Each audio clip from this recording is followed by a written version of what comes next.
है।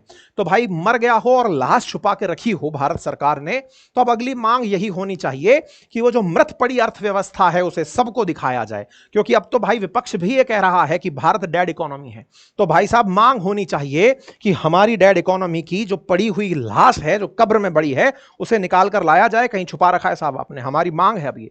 अब ऐसे में वर्ल्ड इकोनॉमी के अगर हिसाब से हम बात करें तो अब देखते हैं डेड कहां है। अब खोदते हैं, कब्र खोदते हैं अपन की, डेड इकोनॉमी कहां है इंडिया की, आइए खोजते हैं। अगर हम वर्ल्ड के अंदर वर्ल्ड इकोनॉमी बाई कंट्रीज के हिसाब से चलते हैं तो इमर्जिंग और डेवलपिंग एशिया के अंदर जो कंट्रीज हैं उनमें चाइना के बाद दूसरे नंबर पर इंडिया आता है। अगर ये डेड होने का प्रमाण है तो भाई साहब इसका मतलब कब्र आपकी अच्छी रही होगी। इसके अलावा अगर हम बात करें वर्ल्ड इकोनॉमिक लीग के अंदर largest economies in world by GDP and share of global economic growth के आधार पर, तो साहब आपके सामने है 30 टॉप इकोनॉमीज की बातें जो जीडीपी नॉमिनल के आधार पर हैं। उसमें इंडिया 5वें नंबर पर खड़ा है। अच्छा साहब, इसके अलावा अगर हम परचेजिंग पावर पैरिटी यानी खरीदने की क्षमता के आधार पर बात करें तो India after Europe, China, US, India number 3 पर खड़ा है। अच्छा साहब, और भी तथ्य देख लेते हैं।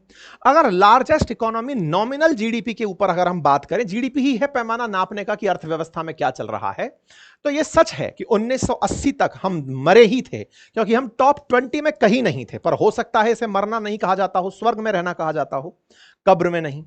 1985 में हम टॉप 20 में कहीं नहीं थे, 90 में हम कहीं नहीं थे, 95 में हम कहीं नहीं थे, 20 में भी हम टॉप 20 में कहीं नहीं थे, 2005 में भी हम कहीं नहीं थे, 2010 में हम लोग 10वें पायदान पर थे इकोनॉमी के हिसाब से अगर हम 20 में बात करें। हां, यहां पर हम लोग आना शुरू हो गए थे 15 में, मतलब ये 2000 के अंदर 15वें नंबर पर थे और 17 के ये 95 के अंदर हम 17वें नंबर पर थे। इस तरह से हम लोग उठते हुए जा रहे थे, टॉप 10 में आकर टिके हम 2010 में। 2015 में आकर के हम 10वें नंबर पर ही थे, 2020 में हम आकर के टिके इकोनॉमी में 7वें नंबर पर, 2025 में आकर टिके हम 5वें नंबर पर और 2030 में होंगे हम 3रे नंबर पर। यदि इसे भी डेड होना कहते हैं तो कहेंगे कि मुर्दे उठ खड़े हुए हैं, और ऐसे में यह मुर्दों का उठ खड़ा होना ट्रंप को दिख रहा है। अब ऐसे में भारत की अर्थव्यवस्था इतने बड़े पायदानों से उठकर इस तरह से परचेजिंग पावर पैरिटी में या नॉमिनल जीडीपी में उठती जा रही है, तो यह निश्चित ही मरी लाश को ढूंढने जैसा है, डेड अर्थव्यवस्था को खोजने जैसा है। तो हम खोज रहे हैं, आप भी अपनी आंखों से खोजते रहिएगा।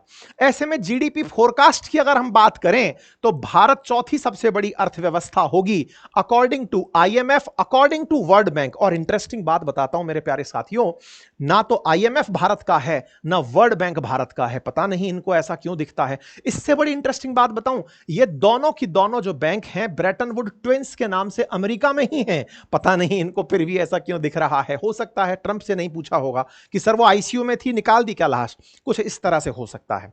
अब और इंटरेस्टिंग बात यह है कि एक तरफ तो ट्रंप डेड इकोनॉमी करार दिए और उधर आईएमएफ ने अनाउंसमेंट कर दिया कि भारत की जीडीपी 6.4% के हिसाब से 2025-26 में ग्रो करेगी। मतलब दुनिया के जितने भी देश हैं, चाहे चाइना हो, फिर अमेरिका हो, चाहे कनाडा हो, इन सब देशों से ऊपर तेज गति से ग्रो करती हुई इकोनॉमी अगर दिखेगी तो वो भारत की होगी। मतलब प्रोजेक्शन तो यह है कि इंडिया की इकोनॉमी 6.5% की दर से दुनिया में सबसे तेजी से बढ़ेगी। आंकड़े भी हैं, 29 जुलाई का आंकड़ा है कि इंडिया ने चाइना से ज्यादा फोन एक्सपोर्ट कर दिए इस साल।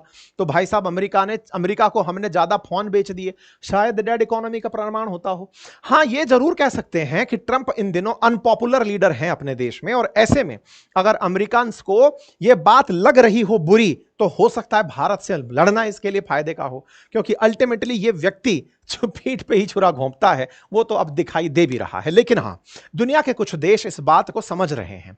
ईरान ने भारत में रहते हुए कहा है कि देखिए ये तरीका सही नहीं है। रशिया भी इसी बात को बोल रहा है, सैंक्शंस का, ट्रेड का ये उपयोग जो है ना, ये अंततोगत्वा चीजों को बिगाड़ेगा। भारत की तरफ से भी बयान आया, पीयूष गोयल साहब बोले, बोलना बहुत पहले चाहिए था लेकिन नेगोशिएशंस में थे। अब इन्होंने अपनी तरफ से कहा कि इंडिया ऑलमोस्ट दुनिया की ग्रोथ में 16% कंट्रीब्यूट कर रहा है। अगर दुनिया 100% की दर से बढ़ रही है तो 16% तो अकेले भारत की वजह से आगे बढ़ रही है। ऐसे में उसको डैड लगता है।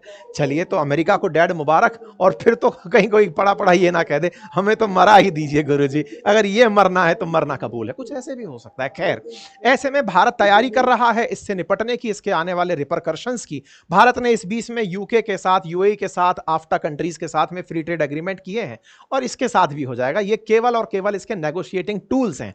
ये फिर से प्रेशर डालेगा, फिर से बात करने के लिए निकालेगा, फिर आगे जाकर के समझौता करेगा। अभी महीना डेढ़ महीने तक इसका नाटक नौटंकी सब चलेगा। अभी तो इस बीच में थोड़ा और हाश होगा ये अभी, क्योंकि प्रधानमंत्री कहीं जाकर के बिहार में प्रवचन भाषण ना दे दें कि हमने नहीं सुना था, तो फिर वो भाषण भी उस तक पहुंच जाएगा। यहां है ना कुछ उसके प्रेमी जो कहेंगे सर सर सर सर ये बोल दिया देखिए, तो फिर वो थोड़ा और खेलेगा। बिहार चुनाव तक ये मजे लेगा, हो सकता है उसके बाद डेढ़ दो महीने में जाकर ये आदमी शांत होगा। फिलहाल के लिए तो इतना ही है, बाकी फुल मनोरंजन है। आप लोग बिल्कुल तरीके से काम करिए, और सरकार आपसे भी अनुग्रह है कि इस तरह के लोग अगर आपको ब्लैकमेल करने लग गए तो फिर राष्ट्र के अंदर आपके पीछे इतने सारे लोग क्यों उम्मीदें लगाकर खड़े हैं। और दूसरी बड़ी बात जो है ना, भारत को सही मायने में जरूरत है अब इस वजह से नहीं, कल को चाइना हमारे साथ इस तरह की हरकत कर सकता है, कोई भी करे हमसे, हमें आवश्यकता है देश को बुनियादी रूप से मजबूत बनाने की। जो ब्रेन ड्रेन हो रहा है ना, जो यहां से जाकर विदेश जा रहा है, उनकी बात सुनने की। ये जो छात्र आपको आए दिन लाठियां खाते, आज तो छात्रों के चक्कर में टीचर लाठी खाते हुए दिखे, साहब ये नहीं होना चाहिए देश के अंदर। अगर ये सब हुआ तो फिर हम लोग केवल बयानवीर हो जाएंगे, फिर जो वाकई में विश्वगुरु बनने की बात है ना, वो दूर रह जाएगी है। तो ऐसे में आवश्यकता है कि जो हमारे बुद्धिजीवी अमेरिका में बैठे हैं वो भी अपना मुखड़ा खोलें और भारत के हित में अपने बातें रखें। दूसरा, जो बाहर गए हुए विदेशी हैं उनको सरकार वापस बुलाने का प्रयास करे, कुछ ऐसा इकोसिस्टम उन्हें दे कि हां भाई आप लोग कुछ यहां पर बढ़िया करो, हम आपके साथ टैक्स का टेररिज्म नहीं रखेंगे, आप लोगों को जो टैक्स दोगे उसके अनुरूप कुछ सुविधाएं देंगे। सरकार को आवश्यकता है आमूलचूल रूप से शरीर को स्वस्थ करने की।